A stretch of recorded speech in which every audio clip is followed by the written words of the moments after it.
کمزور انسان کی بلا حیثیت ہی کیا تھی؟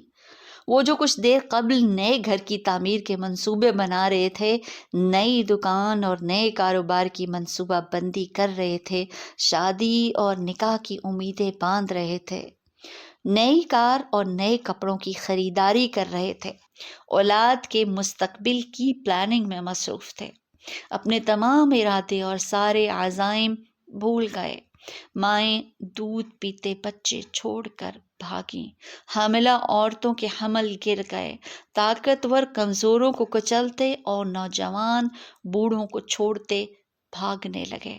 سونا چاندی سرے راہ پڑے ہیں، نوٹ ہوا میں اڑ رہے ہیں، قیمتی سامان بکھرا ہوا ہے، مگر کوئی لینے والا سمیٹنے والا نہیں۔